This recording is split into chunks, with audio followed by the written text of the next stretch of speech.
A nossa entrevista de hoje é com o cineasta brasileiro Arnaldo Jabor. Eu trabalhei com o Jabor em 88, a gente fez Eu Te Amo nos palcos do Rio de Janeiro com muito sucesso. O Jabor sempre foi um cara muito polêmico e hoje em dia ele tem onde colocar essa polêmica toda nos brilhantes artigos que ele escreve para o jornal Folha de São Paulo. Assista a entrevista. Se já perdemos a noção da hora, se juntos já jogamos tudo fora, me conta agora como hei de partir.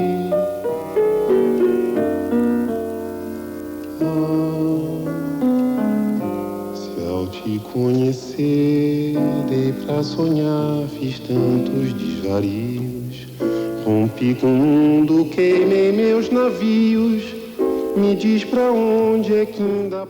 É impossível haver cinema num país como o Brasil se não houver um incentivo estatal. É impossível. Mas eu não sou homossexual. Não sou, mas poderia ser, uma boa. Eu não sou por acaso. Você acha que todo mundo é bissexual? Não. Acreditar nas grandes questões, naquelas grandes respostas, nas grandes totalizações, nas grandes soluções. Isso eu tenho um pouco essa coisa. Você definiu o intelectual como alguém que aos 12 anos, por medo de transar, mergulha nos livros. Isso aconteceu com você? Claro. Lógico. Vou começar de novo, né? Não vale. Pode continuar. É mesmo? É lógico, uai. Não, tem uma história que o Vinícius de Moraes me contou uma vez que tinha um... Eu não posso contar essa história. Não, tem que contar, Jabor. O que é isso? Ué, quer falar só de cinema? Não pode. Vamos embora. De um intelectual que conseguiu a síntese do medo de mulher com o amor à literatura. Ele estava uma vez no consulado do Uruguai, de madrugada, trabalhando, Vinícius, ele ouviu um barulho na biblioteca. Ele chegou, ele olhou pela portinha, tinha um diplomata que era parente de um escritor famoso que estava comendo a coleção do avô. Eu acho sensacional essa história. Ele finalmente conseguiu a síntese, entendeu? Isso é que é o verdadeiro amor aos livros, entendeu? O verdadeiro amor à literatura. Diretamente. Ele estava lá abraçadinho com a coleção. Diz que ele dava um jeitinho. Isso não aconteceu com você? Não, ainda não, mas eu chego lá. Enciclopédia Britânica. Tem muita gente que faz isso. Estou de caso com a Enciclopédia Britânica? Então talvez eu procure Anaïs Nin, uma coisa assim qualquer. Jabor, como é que foi sua primeira vez? Eu não lembro mais. Lembro, sim, lembro. Mas é de um ridículo. Eu falo isso. Mas foi uma coisa extraordinária, porque tem um sabor de cor, que foi no Teatro Municipal, no intervalo da Traviata. Eu era garoto, era muito garoto, eu tinha 16 anos naquela época. E aí eu fui dragué, como on dit dragué em português?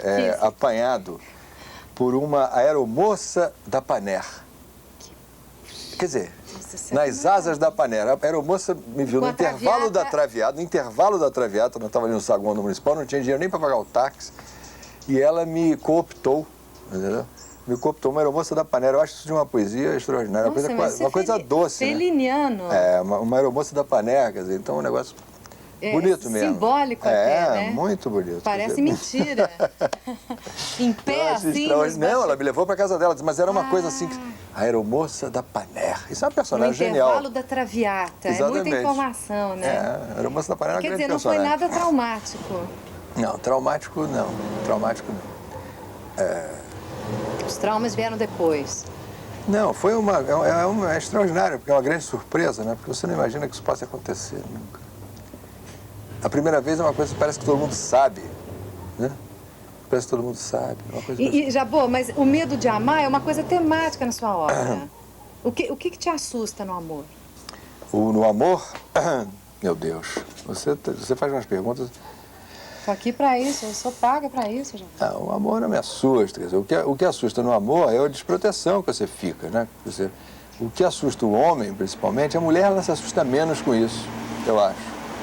Agora, o que assusta muito o macho, inclusive no caso do macho brasileiro, é você depender de uma mulher, você ficar ao sabor do desejo de uma mulher, você ficar amando uma mulher. É uma situação muito desprotegida para muito homem. Né? Ele precisa estar protegido, porque senão ele pode ser abandonado, ele pode ser corneado, ele pode ser sacaneado. Quer dizer, isso é o pânico do homem. Porque o homem que é abandonado pela mulher, ele se sente uma mulher. Ele se sente castrado, ele se sente sem sem pênis, ele fica desesperado, ele vira mulher. Então, o que o homem mais tem em pânico é de virar mulher. O homem heterossexual típico. A mulher nem tanto, porque a mulher já não tem nada, simbolicamente. A perder. Ela tem muito, mas ela não tem muito a perder. O homem acha que tem muito a perder. Quer dizer, o homem brasileiro é feito da classe média, acha que tem alguma coisa a perder. Ambos não tem nada a perder. Entendeu? Mas o homem acha que tem, que é essa famosa identidade sexual. Entendeu? Então, o macho brasileiro ele tem a tendência a rir do amor, tem a tendência a se proteger com uma boa amante. Nada melhor do que uma boa amante para te proteger daquela mulher que te ama, né? Ou então várias amantes, ou então não ama ninguém. Ele transa com várias. Eu já fiz isso também na minha vida. A gente tem que ter participado das coisas para entendê-las. Para entender. Mas eu quero dizer o seguinte, quer dizer, o sujeito usa, umas vezes, muitas mulheres, ou usa várias mulheres para se defender do medo de uma só. Porque dá medo mesmo, né? Mas isso é o medo, então, do heterossexual? Uma mulher, Você diz que isso é o medo do heterossexual típico. Você é um heterossexual típico? Não sei o que seria um heterossexual típico. Você eu nunca tinha ouvido essa expressão. É uma expressão pejorativa. Porque eu acho que o heterossexual típico, ele acha que ele é heterossexual típico. Eu estou criticando um pouco quando eu digo isso. Eu acho que o heterossexual não existe o heterossexual. Né? Existe uma pessoa que tem uma preferência por outro sexo, mas que tem certas cambiâncias dentro dele também, que ele entende a homossexualidade. Quer dizer, quanto mais ele deixar entrar, quer dizer, a ideia da própria homossexualidade, se for o caso, mais ele poderá ser heterossexual, menos ele se defende. Você, por exemplo, como homem, você já se perguntou se você tinha alguma tendência homossexual? Claro que já. E o que você respondeu? Não, eu tive, mas não era... Eu tive alguma, mas não tenho, como todo homem normal tem, mas eu não sou homossexual. Não sou, mas poderia ser, uma boa. Você não sou por acaso. Todo mundo é bissexual? Não. Eu acho que é homossexual ou heterossexual. Eu acho que não existe o potencial bissexual. O bissexualismo normalmente é um pouco falácia, é um pouco uma certa falácia. Geralmente a bissexualidade é uma maneira atenuada de falar de homossexualidade. Eu acho que existe um jeito basicamente heterossexual e outros jeitos basicamente homossexuais. E isso daí é ótimo que seja assim, claro, todo mundo sabe disso. Agora, eu acho que... Mas no caso eu não sou homossexual. A única coisa que te dá medo numa mulher é o abandono? Ou te dá medo numa mulher... Mas eu não tenho medo no sentido consciente. Eu estou falando de um medo... que está na sua obra. De um medo atávico. Eu fiz teatro com você, a gente discutiu sempre isso. De um medo inconsciente, que eu acho. Porque eu acho que isso é muito forte na cultura da gente. Esse negócio de homem e mulher não fica só no reino homem e mulher. Eu acho que isso se rebate para 1000 áreas da nacionalidade. Por exemplo, o que estão fazendo com o Brasil não é um estupro? O Brasil não está sendo governado machistamente? O Brasil não está sendo governado de uma forma pré-edípica, não está sendo governado de uma forma de sugação? Quer dizer, o Brasil está sendo governado por bebês vorazes, por machos destruidores, por estupradores. Você pega um típico deputado fisiológico, seja ele nordestino ou não, você pega ali e você vê o quê? Um grande mamador. Você pega um típico corrupto, é uma tradição, você vê o quê? O Brasil tem a tradição do o Brasil tem a tradição do estupro e a tradição... O estupro que era desde as escravas que eram estupradas, antes das índias estupradas, depois das escravas estupradas, depois das mulheres estupradas, depois do país estuprado. E o país é um país de mamadores e de estupradores. É um país é um país de chupadores e de estupradores. Essa é que é a verdade brasileira.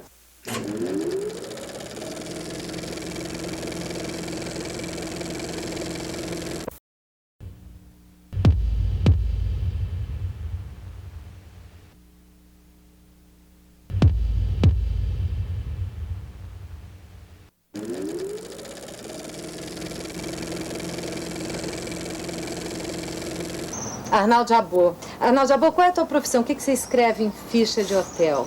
Eu agora sou jornalista, cineasta e talvez escreva romances por aí. Já escrevi 2 livros, mas agora... Mas em ficha de hotel você bota o quê? Cineasta? Produtor de cinema, que eu acho mais ligado à indústria. Eu acho que cineasta as pessoas não sabem mais do que é no Brasil. De repente, cineasta não paga a conta. Pode pensar que é uma profissão extinta. Né? Neguinho desconfia. Então é melhor botar produtor de cinema, fica uma coisa um pouco mais ligada ao mundo do real. Por exemplo, o cinema brasileiro acabou, é isso? Não, ele até que acabou, pode ser que ele comece a renascer agora. Entendeu? Eu estava dizendo outro dia que o cinema brasileiro é uma fênix que ou renasce ou vira um frango assado, entendeu? Sem plumas. Mas eu acho que ele pode renascer, porque o cinema não é uma questão só de película, de câmera. O cinema é um desejo das pessoas escreverem. O cinema é um espelho do país, né? Agora, ele acabou, é culpa de quem? Quem é o grande vilão, o grande culpado, sinceramente? O grande culpado? Não tem um grande culpado, tem os protagonistas, tem vários personagens, vários vilões. Você tem, principalmente, o caldo de recessão, a falta de dinheiro para um país como o Brasil, quer dizer, que o dinheiro está se concentrando nos grandes centros mundiais, né? Você tem vamos dizer assim, a mudança do modelo econômico brasileiro. O Brasil mudou muito nos últimos tempos. Mas isso você está colocando com uma coisa recente, quer dizer... Mas o cinema acabou recentemente. Acabou recentemente, mas ele era sustentado artificialmente. Sim, mas isso que eu estou dizendo, que houve uma mudança de modelo econômico. O Brasil está saindo de um modelo que se baseava num Estado gigantesco, um Estado, uma espécie de elefantias estatal, quer dizer, um Estado que, de certa modo, nos protegia do próprio mundo, do próprio capitalismo, da realidade, do mercado, para uma sociedade mais competitiva, mais mercadológica, uma sociedade mais real. O Brasil saiu um pouco da infância e está entrando num mundo um pouco mais barra pesada. Mas quanto ao cinema, tem aquela paródia de dizer o comunismo acabou, o cinema acabou e eu também não me sinto muito bem. Não, mas é que assim, Deus morreu. Marx morreu e eu também não ando me sentindo muito bem. Então essa paródia do comunismo acabou, o cinema acabou e os cineastas também não... Acabou um tipo de cinema que se acreditava que tinha que ser sustentado pelo Estado. Por quê? Porque o Brasil inteiro era sustentado pelo Estado. Você, eu, todos nós... Eu não. Mas não diretamente. Não diretamente, mas indiretamente havia uma estrutura, a cultura brasileira inteira. Havia por trás da cultura brasileira a impressão de que ela era uma espécie de resistência frente ao mundo do mal, que seria o mundo dos países externos. Entendeu? Então, o Brasil, isso é uma herança getulista, isso é uma herança dos anos 40, dos anos 30, quer dizer, é uma herança de criar o que da política, chamada política de substituição das importações. Quer dizer, nós éramos um país que tínhamos que encontrar um destino, uma identidade contra o mundo. Entendeu? Quer dizer, o país tinha que se inserir no mundo, mas contra ele. Hoje, a ideia de nacionalidade é uma ideia mais integrada. Quer dizer, a Bruna Lombardi está no mundo, não é a Bruna Lombardi contra o mundo. Mas o fato dos outros cineastas não pensarem no espectador criou um cinema longe do espectador, em que o espectador não ia. Sim. E isso deveria, na sua opinião, continuamente ser mantido pelo Estado, esse tipo de cinema? Não, eu sou contra esse tipo de coisa. Eu acho que, quer dizer, havia em muitos cineastas e havia em muitos filmes a ideia de que o espectador era um débil mental que tinha que ser politizado, tinha que ser conscientizado, eram as palavras que se usava, né? Tinha que ser ensinado. O cineasta um pouco como professor, como pai. O artista como pai, isso daí é uma coisa que aconteceu no Brasil e em países do terceiro mundo durante muito tempo, que ainda acontece. O artista se põe numa posição de professor. Quando não é, o artista é uma pessoa que tenta dar para o outro uma impressão que ele recebe do mundo e que se processa dentro da subjetividade dele. O Fellini dizia, a única objetividade que eu conheço é a minha subjetividade.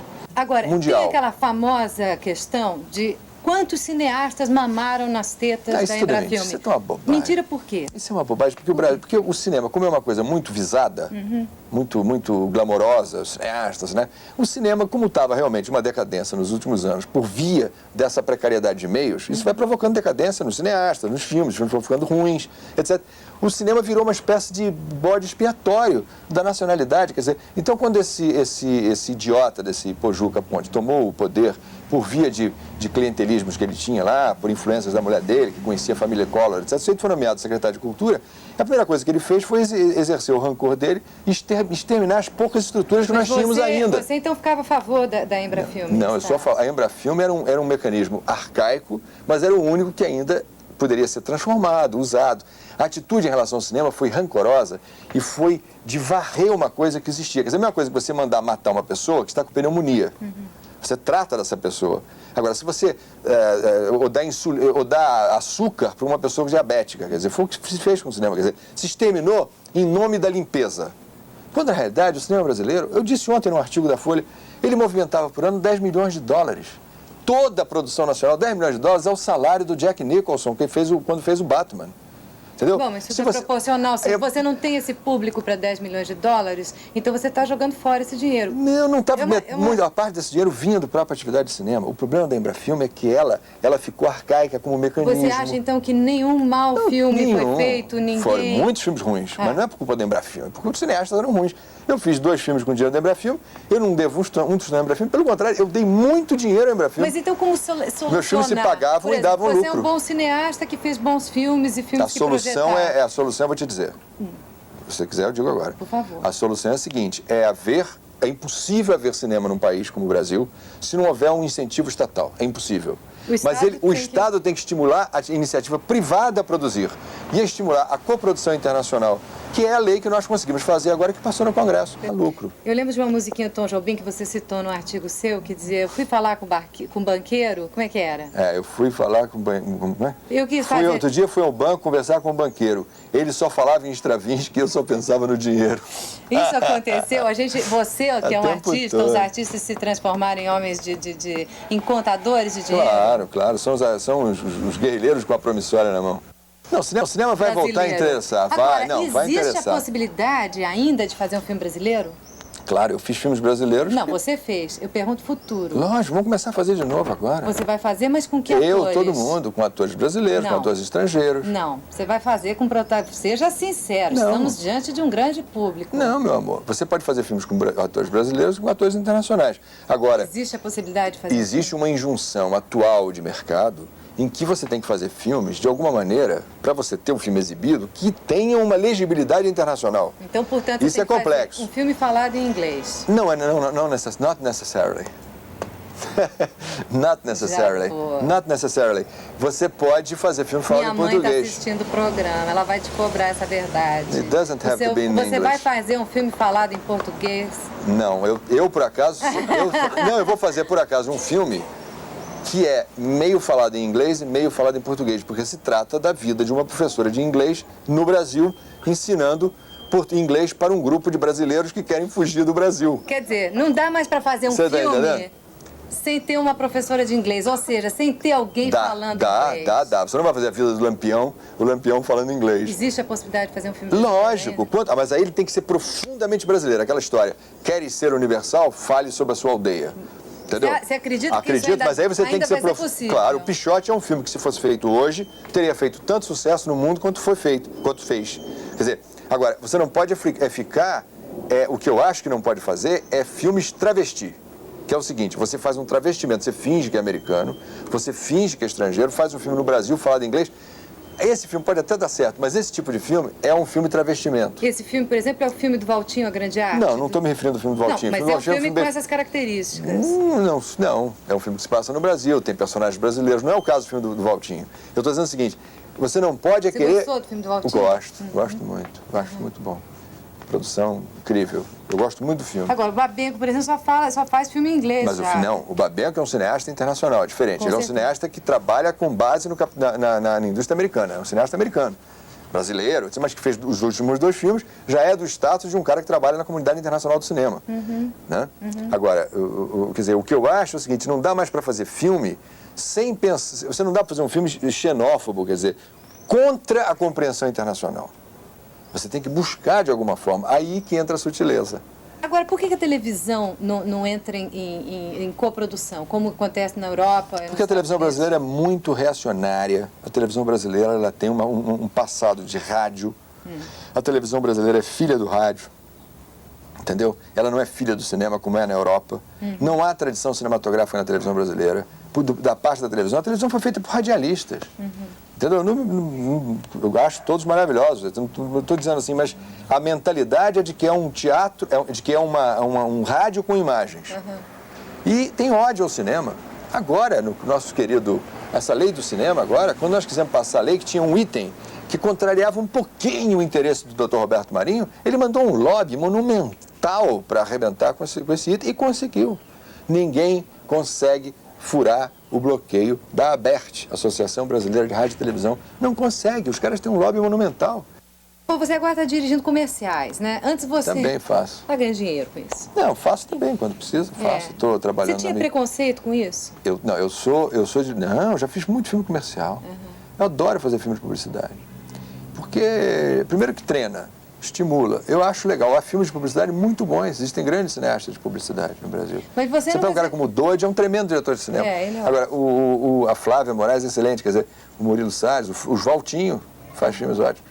Né? Tem ótimos diretores. Então é o seguinte, eu adoro Petrena, é legal, e tem uns filmes ótimos.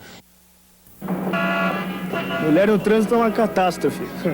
Ela nem sabe onde fica o step. Não sabe trocar pneu, não sabe dirigir, não sabe fazer nada. Absolutamente nada. Eu largo lá, se vira.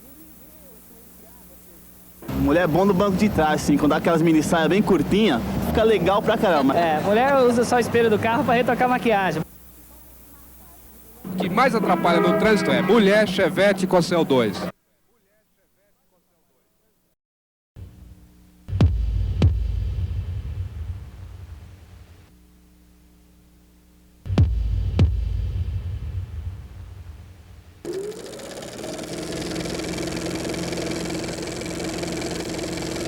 Você tem medo, a gente falou do medo do abandono. Você tem medo da castração? A mulher te assusta como castração dessa tua personalidade, dessa tua verve, desse teu voo? Não. Porque a gente tem que precisar exatamente o que quer dizer a palavra castração quando eu uso. Eu estou usando castração não é no sentido de haver uma decepção do sexo, que é um medo que existe no homem, mas não é esse que eu falo. Eu acho que o Brasil precisa de castração. A castração, o que é? A castração é a chegada da lei na vida humana. A castração é chegar e dizer assim, não pode assaltar os cofres da Previdência, não. Porque a Previdência Social, Previdência. Porque a Previdência é um bem público. Existem os outros, existe o seu irmão. Isso é a castração, é o sujeito se limitar à vida dos outros. Você ter um limite de atividade. O bicho não tem castração. Quer dizer, numa relação homem-mulher, como é que resolve isso? Resolve você tendo a generosidade, né, numa relação de homem e mulher, resolve. Quer dizer, não existem fórmulas, né, Bruna? Que não tem fórmula de felicidade. Se eu soubesse, tem pássaros maravilhosos. Isso aqui é entrevista ecológica, olha lá. Super. O que é isso, hein? É verde, passarada. Que bicho é esse, hein? Não muda de assunto. Não, mas é Volta importante aqui. saber que Não, passarinho. você Se o Tom Jobim estivesse aqui, eu diria que passarinho era esse. Mas eu te conheço. Qual é esse passarinho? Sabiá laranjeira. Sabiá laranjeira. Entendeu? Então. Isso é fundamental. Eu estava falando do passarinho e veio sabiá laranjeira. Você estava falando do seu passarinho. Lógico, Vamos mas lá. os passarinhos têm que ser protegidos. Então é o seguinte, o negócio é o seguinte, o que falava eu? Dos passarinhos. Do meu passarinho? Do seu passarinho, por favor. Do meu sabiá laranjeira. Do seu sabiá laranjeira. Por que toda a tua obra existe uma impossibilidade da relação? A frustração... Então, toda a sua obra na relação você me perguntou homem e qual mulher... era a solução para o amor, não foi isso que você me perguntou? Não, vamos já mudar. Você Não, mas foi eu pro quero dar a passarinho. solução para o amor. Você consegue? Claro. Então bora. Você não queria? Eu não sei. Para as espectadoras. És capaz disso? Claro, eu vou dizer como é que se faz para ser feliz, você quer? Por favor. O segredo do amor? Nós somos assistidos por muitas senhoras interessadíssimas. Farei no como é que assunto. o segredo da felicidade é o seguinte. Não, o negócio é o seguinte, quer dizer, claro que... O que eu quero dizer é o seguinte, o que eu acho que... Você me perguntou por que nos meus filmes havia essa falta de saída? Nos seus filmes existe sempre um fracasso inevitável, existe sempre uma impossibilidade da relação amorosa. Não é verdade. É verdade. Se você pegar o final do meu filme Eu Te Amo, os dois ficam felizes da vida, cantando e dançando no meio da rua. Mas no teatro No final não. do Eu Sei Que Vou Te Amar... Eu Te Amo no teatro, o Era final era diferente. completa... No final do teatro já era mais esquisito. Bora, já. Mas o Eu Sei Que Vou Te Amar, por exemplo, termina os dois felizes da vida, Não, já abraçados isso dentro d'água no mar, com um polvo envolvendo-os, etc. Eu acho que não tem regra. O que eu acho é o seguinte, é que eu acho que o assunto brasileiro... Eu fui fazer filmes, eu fiz muitos filmes, não fiz só 2 filmes, eu fiz 8. Então, por exemplo, o Tudo Bem é um filme totalmente Nós político. vamos falar de Tudo Bem depois. Tudo Bem, é um filme político. O Eu Sei Que Vou Te Amar e Eu Te Amo são 2 filmes sobre o amor, porque eu estava um pouco de saco cheio de ficar me amparando nas categorias políticas que são muito asseguradoras, elas acalmam, porque você se sente com a consciência boa, com a consciência limpa. Falando da tragédia humana só. Eu fui falar sobre uma coisa interna, eu precisei mergulhar dentro da minha loucura para poder sentir uma verdade pessoal minha muito maior do que dizer assim, sou contra a miséria, sou a favor da liberalidade, eu sou a favor do socialismo. Entendeu? Você é um dos únicos cineastas que faz filme sobre a relação homem-mulher, que discute essa relação. Fiz, não vou fazer necessariamente. Não importa. Mas então vamos discutir essa relação. Por que ela é impossível? Ela não é impossível. Meu Deus, mas ela não é impossível. A vida é possível. Só que ela não é infinita. Ela não é a solução. Não há solução para a vida. E, infelizmente, todos nós vamos morrer. É um problema, isso eu não acho desagradável. Então é o seguinte, vamos morrer. Então não há nenhuma relação que nos salve disso. Quer dizer, você acredita, você continua acreditando na relação amorosa? Acredito na relação amorosa com a Apesar mulher, do medo. com os amigos, com a mulher, com o país, com os amigos, com os pobres, com os meninos de rua. Você continua com a casando, tragédia. não é, Jabor? Eu casei. Quantas geladeiras você já comprou? Ah, já várias. Quantos casamentos? Eu tive casamento de morar junto, esse é o terceiro que eu estou agora. Mas eu tive grandes paixões, não, grandes namoradas. Você teve muita mulher, Jabor? Não. Quantidade incomensurável? Você é que nem o Ziraldo, que declarou que nunca broxou? Não, eu sou um pobre homem. Você já broxou? Ah, mas é normal, isso aconteceu algumas vezes, mas não é uma coisa, quer dizer, eu não sou um conquistador, não. Eu sou tenho um pobre bobo. amigo meu... Eu sou meio bobo, aliás. Eu tenho um amigo meu que me disse uma coisa ótima outro dia. Disse assim, é bom a gente broxar um pouco, que a mulher acha a gente sensível. Uma vez um amigo meu também disse outra vez assim, mas fulano tá namorando todo mundo, aí outro falou assim, mas também não tem vantagem, ele brocha. Tá entendendo? Tá tirando a roupa por quê? Não tira a roupa, não. Cai fora! Eu sou de qualquer um, menos de você. Você só toca em mim casando, tá ouvindo? Só casando!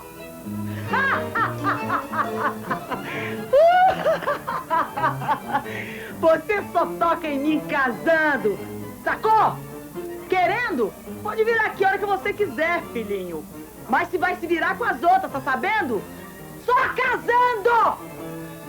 Ha! Você é um dos raros cineastas também que mostra um personagem feminino, né? O cinema brasileiro, ou a mulher, geralmente, ou a mulher é santa ou é prostituta, não é isso? Você... Não sei se é assim no cinema brasileiro. Geralmente muitas vezes as pessoas podem fazer no cinema americano também. Eu diria agora, mais no cinema americano. Você sai dessa categoria, quer dizer, você não fica ou numa ou na outra. Você entende de mulher? Hoje em dia eu acho que eu entendo um pouquinho. Eu não entendia nada. A mulher, eu acho que eu fui fazer filme sobre mulher, eu acho que essa pergunta até é boa, porque é uma pergunta que eu reajo um pouco, mas é verdade. Eu fui fazer filme sobre mulher porque eu não entendia nada. Eu falei, mas meu Deus, eu não estou entendendo essa pessoa, eu não estou entendendo nada.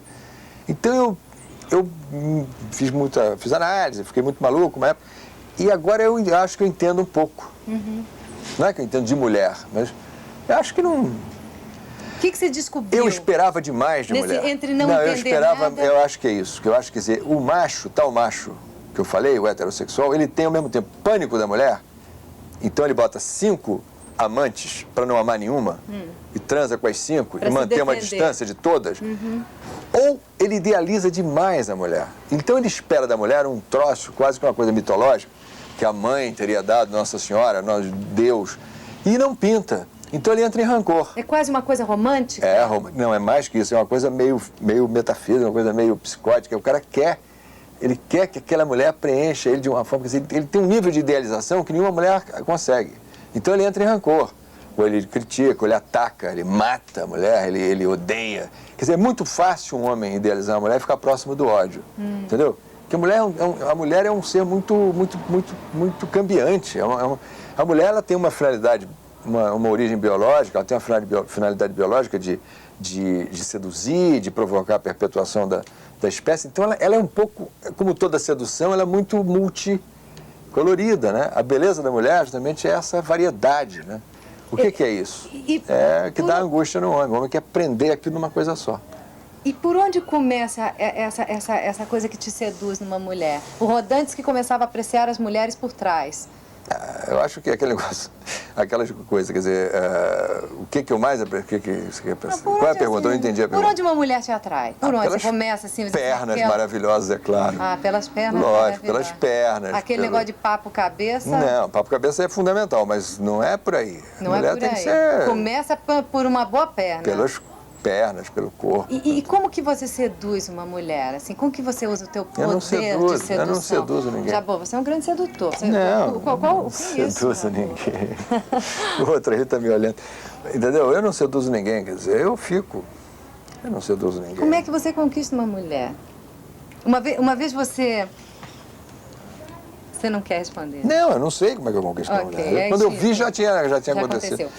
Não é muito preparado também, isso não é. Se eu vou fazer isso para acontecer aquilo. Agora não... Rola. Sei.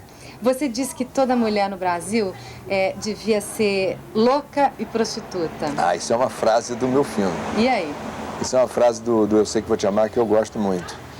Mas aí no filme ele tem um sentido que é o seguinte, quer dizer, é contra a perua. Entendeu? Eu faço filmes contra a perua. Eu fiz 2 filmes contra a perua. Então, quando a Fernandinha diz isso, no Eu Sei Que Vou Te Amar, ela fala assim, toda mulher brasileira devia ser louca. Louca e prostituta. Entendeu? Quer dizer, ela estava atacando todo um mundo de defesas, porque tem a mulher fálica, assim como tem o homem machão, tem a mulher machão também. Como é que ela é? A mulher machão, ela é toda preparada com a finalidade de impedir que a vida a toque. Quer dizer, ela é toda preparada a fim de manter muito mais o autoritarismo e o poder do que realmente uma leveza. Entendeu? Essa mulher, ela está em todas as colunas sociais, você abre. Nós aparecemos também na coluna social, não quer dizer que nós sejamos mulheres fálicas, né?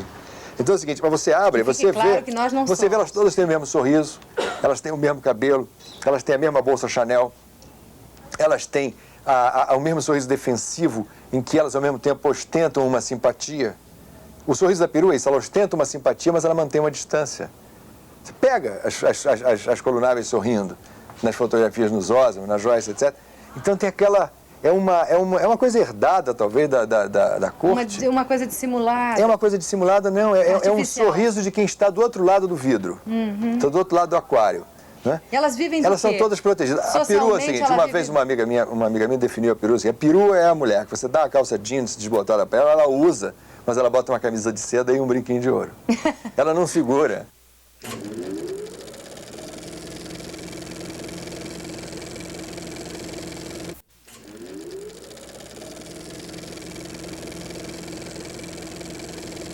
O teu analista te classificava como? O que ele escrevia assim, catalogado como maníaco-depressivo, neurótico obsessivo. Paranoico? Eu sou um neurótico obsessivo, basicamente. Neurótico obsessivo. Naturalmente, como todo mundo, como toda boa neurose, com uma cama narcísica, né? Agora, você é uma pessoa contraditória, porque você é um liberal, graças a Deus, claro, graças a Deus. Lógico, um liberal e tal. Você, na época, eu me lembro, você sempre foi muito polêmico, adoro uma polêmica e tal. Na época da censura, você foi censurado e, de repente, sim, brigou muito. E, de repente, você criou uma polêmica com a censura, dizendo que um filme como Cobra, cheio de violência, deveria ser censurado. Foi. Caíram em cima de você. Você acha o quê? Você acha que isso devem censurar? Como é que resultou disso? Meu bem, isso foi o que aconteceu, foi o seguinte, isso foi há uns, sei lá quantos anos atrás, uns 5 anos atrás, 4 anos atrás, eu ousei. Eu falava na televisão, num programa. Aliás, já fiz televisão, olha aí. Naquele programa Aventura na Manchete. Então eu falei mal daquele filme Cobra, daquele sujeito, qual é o nome dele? Sylvester Stallone. Falei que o filme, eu fui ver o filme, eu saí horrorizado. E foi na mesma semana que tinham proibido o filme do Godard. Eu falei, a censura proíbe o filme do Godard e deixa passar essa porcaria. Je vous salue Marie. Eu falei, deixa passar essa porcaria desse filme. Entendeu? É um absurdo. E eu continuo dizendo que eu acho um absurdo. Aí caíram em cima de mim como se eu fosse o defensor da censura. Estava aquele delírio da abertura política, da recém-democratização do país, todo mundo achando que ia ser ótimo. Está aí o que deu no que deu. Entendeu? Eu não sou contra a democratização, mas vejam como ela também traz novos bárbaros. Bom, aí só faltaram me matar. Porque eu ousei falar mal de um filme americano de quinta categoria, um lixo que faz propaganda da morte, da violência, da sexualidade reprimida, da brutalidade, etc. Quer dizer, é um país colonizado. A solução eu não sei. Agora, não se pode considerar que aquilo é arte. Eu sei, mas é censurar assim, não, uma expressão livre de expressão. Censurar, não sei. Não é censurar. Mas eu acho que você tem, por exemplo, eu acho que o produto cultural, ele é tão insalubre quanto a carne. Se você importa da Argentina 300 mil toneladas de carne estragada, você vai jogar fora. Quer dizer, eu acho que tem que ter um critério seletivo para importar certas coisas. Você se sente cobrado pela esquerda? Você se sente cobrado pela direita? Não me sinto cobrado pela esquerda. Eu sou muito, com todo modéstia, etc. Eu sou bem uma pessoa que a esquerda respeita. Eu sou um homem de esquerda, de certa forma. Mas esquerda no sentido de que eu acho que esquerda hoje no mundo é tudo. Eu acho que tudo aquilo que é profundo é de esquerda. E tudo que é superficial é de direita. Por exemplo, o Yeltsin é de direita. Por quê? Porque ele é superficial. Você vê que ele é um populista, você vê que ele é grosso, você vê que ele é arrivista, você vê que ele é um maluco, de um alcoólatra que engrossou e estragou o processo da Rússia. O que é esse homem? É um homem de direita. O Gorbachev é um homem de esquerda e, no entanto, restaurou o capitalismo na União Soviética. A esquerda e a direita passaram a ser conceitos muito cambiantes. Eu acho que até para reconsiderar o que isso significa, né, no mundo. Eu acho que essa definição que quem me deu foi um amigo, o Gustavo Dahl, que é um rapaz inteligentíssimo. Ele falou isso uma vez, eu nunca esqueci. Esquerda é tudo que é profundo. O Brasil precisa de uma psicanálise geral. Né? Você vê, por exemplo, o Collor está fazendo psicanálise com o Brasil. O Collor é uma personalidade nitidamente narcísica, né? E ele está sofrendo muitas bordoadas, ele está levando muita bordoada, ele está resistindo obsessivamente a essas bordoadas através da ginástica do Cooper, da teimosia, ele se recusa a dar o braço a torcer. Que isso? Isso é uma persistência narcisista. Agora ele está sofrendo, está emagrecendo, ele está sofrendo a depressão disso tudo. Fala aí, tudo. ministro, você acha que a Zélia foi vítima de um típico machista brasileiro? A Zélia foi vítima do machismo, sim. Mas um machismo, inclusive, eu acho que ela foi vítima do machismo do Bernardo Cabral, ela foi vítima do machismo mais geral brasileiro. Eu conheço a Zélia, eu gosto muito da Zélia, acho uma pessoa legal, boa pessoa, muito boa, mas eu acho que ela foi ingênua. Ela se deixou levar pelo machista brasileiro. E ela, mas eu acho que em determinado momento, ela deu razão ao machismo. Ela tem dentro dela, uma parte da personalidade dela, ela não aguentou a barra de ter tanto poder. Ela deve ter ficado angustiada com isso. Ela destruiu o próprio poder que ela tinha. É só isso que eu sinto. Eu tenho pena que isso tenha acontecido. O machista brasileiro geralmente classifica a mulher assim, a gostosa para transar e a mulher cabeça para conversar, né? Você acha que o ministro inverteu as bolas? Não, eu acho que eu acho que o Bernardo Cabral, ele foi o representante do homem brasileiro que não aguentava ver uma mulher com tanto poder na mão. Isso provocava angústia no homem brasileiro, uma angústia de castração aí sim, quer dizer, e o Bernardo Cabral teve a função de ir lá nos libertar. Quer dizer, e com a ajuda da Zélia, que ela foi ingênua, porque ela podia ter namorado quem ela quisesse, mas ela escolheu a única pessoa proibida. Você acha que era um homem casado e ministro. O homem brasileiro não segura a mulher com poder? O homem brasileiro fica angustiado com a mulher forte. Por quê? Porque se sente ameaçado. Porque ele gosta da mulher inofensiva, da mulher que não oferece nenhum perigo, nenhuma competição. O que você gostaria de modificar na sua personalidade? Eu gostaria de ter tido menos... Quer dizer, eu gostaria de ter tido menos ilusões em relação a muitas coisas do país. Eu gostaria de ter tido menos ilusões em relação à nossa geração, à minha geração, ao que poderíamos ter feito. Eu acreditei em muitos mitos, eu acreditei em muita lenda, eu acreditei em muita palavra de ordem. Eu gostaria de que essa mudança do Brasil tivesse acontecido há uns 15 anos atrás. Quer dizer, essa coisa dura... Seria uma ingenuidade. Você acha que o traço que você queria eliminar é uma ingenuidade sua? Não é nem ingenuidade. Eu acho que o Brasil está mais próximo da realidade hoje, apesar de todas as mazelas. E isso é a única coisa que não se pode tirar nunca do Collor. O governo dele trouxe a verdade brasileira para a tona. Entendeu? Quer dizer, isso, não sei se o governo dele, mas a época dele. Então, isso a única coisa que eu lamento um pouco, perdi um pouco de tempo acreditando em mitos que não havia.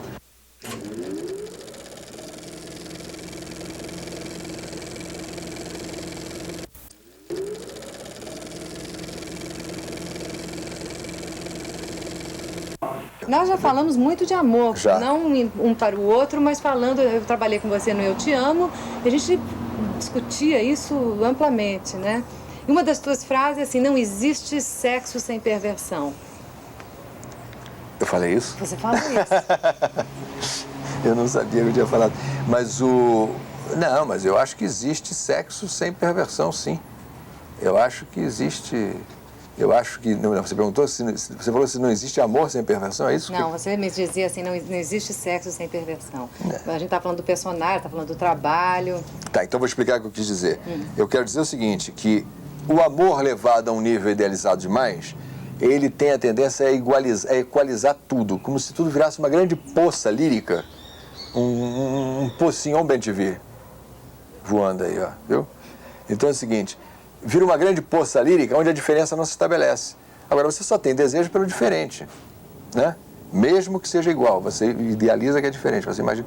Então, quer dizer, você só faz a diferença por alguma maneira de perversão. Você só faz a diferença se você perverter um pouco a existência do outro. A mulher, quando ela quer um homem, ela imagina ter aquilo que o homem possui que ela não tem. Quer dizer, se não houver um corte de violência mínimo, se não houver uma agressividade mínima na relação de amor, a sexualidade fica esbatida. Eu não estou dizendo que ela não existe, sei lá, eu não vou dizer agora regras, mas eu estou dizendo o seguinte, mas o amor romântico, geralmente, ele é um pouco assexuado. Eu acho que a perversão pode ser uma fonte de grande tesão também. Eu acho que a violência pode ser também a coisa escura, a coisa dark, o crime.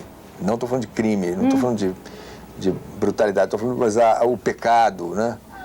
A clandestinidade, o mistério, o segredo, o medo, o risco. Tudo isso existe. Isso daí talvez seja uma das fontes principais da sexualidade das pessoas. Você vai pelas ruas, você vê o mito da prostituta, o mito do segredo, da pornografia, né? Eu acho a pornografia uma coisa estimulante, eu não tenho nada contra, não. Quer dizer, eu acho que a sexualidade tem que ter essas componentes. Essa caretice que a onda da AIDS provocou é uma coisa muito estranha, muito grave até, de certa maneira. A AIDS é muito mais grave, é claro. Agora, a maneira com que as pessoas estão se relacionando... As pessoas se relacionavam com a sexualidade de uma maneira muito brutal também antes. Estava havendo uma banalização da sexualidade, que era um negócio que não era legal. Mas agora está havendo uma supervalorização também do medo da sexualidade, que também é uma coisa chata, né? Quer dizer, então... Porque a sexualidade, ela pode ser uma fonte de aventura. Entendeu? O proibido e a transgressão são coisas que se fazem muito por via da sexualidade. Você não faz aventura só, você conquistar a Antártida. Desculpa, Antártica é a companhia de cerveja. Eu não quero ainda necessariamente, eu não sou a favor da Brahma necessariamente. A Antártida não é só essa aventura. A aventura pode ser, por exemplo, você ter uma aventura homossexual. Você ter, por exemplo, uma aventura extraconjugal. Você ter uma aventura do mal. Você ter uma aventura puramente não lírica, ou uma aventura só lírica. Tudo isso é aventura, pô. Extraconjugal, você é uma pessoa fiel? Não como definição, assim, como base. Eu sou uma pessoa que eu tento, hoje em dia, preservar. Eu não quero misturar muitos meus sentimentos para não atrapalhar os sentimentos. Quer dizer, eu tento dar um rumo a eles, né? Mas não me defino como nada, nem como fiel, nem como infiel. A priori, se eu disser eu sou fiel, estou perdido, só me resta a infidelidade. Se eu disser que eu sou infiel, ninguém me quer. Nenhuma mulher me quer. Não, eu sou infiel, viu? Primeira coisa, minha mulher já vai me abandonar. Se eu disser que sou fiel, já fico com uma cara meio de idiota. Não, eu sou fiel, minha senhora. Eu não sou nada, entendeu? Eu sou um cara que estou aí dando sopa. Dando duro. Não, eu sou um pobre homem que está aí no mundo. Entendeu? Alvo dos medos, das tentações, dos perigos, etc. Agora, sei lá, eu tento não misturar muito estação, né? Você é rico, Jabor? Não, sou paupérrimo, sou um dos homens mais pobres, eu fico desesperado como eu sou pobre. Outro dia eu fui a Angra dos Reis passar o fim de ano, eu voltei com vontade de tocar acordeão na Rua do Ouvidor, pedindo esmola, porque eu falei assim, mas eu sou um tocador de acordeão, como dizia o Nelson Rodrigues dizia pra mim, Jabor, se você viu um sujeito tocando acordeão na Rua do Ouvidor, pode dar dinheiro que sou eu. Eu sou mais ou menos isso. Mas a Folha não te paga bem, Jabor? Não, eu trabalho como jornalista, a Folha é um jornal ótimo, etc. Eu ganho decentemente, tudo, mas eu tenho que trabalhar muito. Eu trabalho, faço filme de publicidade, para viver, eu tenho filhos para sustentar, etc. Não sou... Eu acho que os artistas brasileiros mereciam ser mais ricos no Brasil. Eu acho que o artista precisa de dinheiro. Quem precisa de arte são os milionários. O artista precisa de dinheiro. Podia ter esse milionário precisa de um Picasso na cozinha, precisa de um Braque na sala de visita. Agora, artista precisa de grana. É aquela velha musiquinha do Tom. Ele só pensa em Stravinsky e eu só penso no dinheiro. Podia ter um intercâmbio. Tem que intercâmbio. Uma verdadeira troca. Claro, tem que haver uma troca. E você agora está escrevendo, então, para a Folha, os seus artigos. Você tinha muita raiva da crítica, né? Cada vez que sai uma crítica... Hoje em dia você... Críticas contra. Críticas contra. Críticas a favor, eu acho todos extraordinários. Entendeu? Você agora, antes de criticar, você pensa nisso ou você esqueceu tudo? Eu não critico quase ninguém, você reparou? Meus artigos não são de crítica, eu faço tentativa de, como eu te falei antes, quer dizer, de analisar uma coisa que parece óbvia e não é, né? Esse negócio agora, a crítica elogiosa é uma maravilha, eu sou a favor. Uma vez, quando tinha acabado de lançar o Toda Nudez Será Castigada, estava eu e o Nelson Rodrigues no telefone, e estávamos falando mal de um outro intelectual, um cara que a gente conhecia. Quem é? Posso dizer aqui? A gente falou, você fulano tá uma besta quadrada, você é um débil mental. Você viu aquelas bobagens que ele escreveu no jornal, né? Aí eu desligo o telefone, toco o telefone, e é esse mesmo cara me dizendo que tinha acabado de ver o Todo Mundo Será Castigado, que tinha achado ótimo o filme. Eu peguei o telefone, liguei pro Nelson, fulano adorou o filme, Nelson. Falei assim, isso é um homem de rara inteligência, fina sensibilidade, isso é um gênio. Quer dizer, quem me elogia é um gênio, né? Então ele está falando assim de toda a corrupção brasileira. Sou corruptível por várias coisas. Entendeu? Ou bem te via. Dinheiro, inclusive. Bem te via, você viu aquele cantor? Principalmente. Bem te via. Principalmente dinheiro. Não, eu sou corruptível por... Por quê, meu Deus? Qual é o meu preço? É alto, mas... Vamos aproveitar o programa e dar, não? Vou dar o preço. Não. Vocês liguem, por favor. Não, eu não sou corruptível. Eu sou íntegro. Isso é uma dos meus arcaísmos, que eu sou um cara honesto. Hoje em dia você busca o quê? Eu? Você diz em que sentido? Vital, o que te move? Você vai atrás do quê? Eu gostaria, você quer que eu te fale mesmo o que eu gostaria? Eu gostaria, naturalmente, de ganhar um pouco mais de grana, como todo mundo, para poder ter um pouco mais de sossego. Mas isso é no nível puramente de coisa. Mas eu gostaria de ajudar um pouco a melhorar esse país. Você está feliz? Quer dizer, feliz mesmo? Você busca felicidade? Estou feliz, mas a felicidade não quer dizer nada. Mas você busca isso como propósito de vida? Eu busco, mas como quem busca o bem-estar físico, como eu busco não ter azia ou como não ter dor de cabeça. Quer dizer, a felicidade para mim é um mínimo exigível, né? É um mínimo. Eu me choco muito, aí que sim, que talvez eu seja um romântico idiota. Quer dizer, eu gostaria muito de ajudar esse país a ter um pouco mais de beleza, que o país é uma vergonha, como diz o Boris Casoy. Jabor, muito obrigada pela tua entrevista. Obrigado, espero que tenha falado alguma coisa que interessa aí.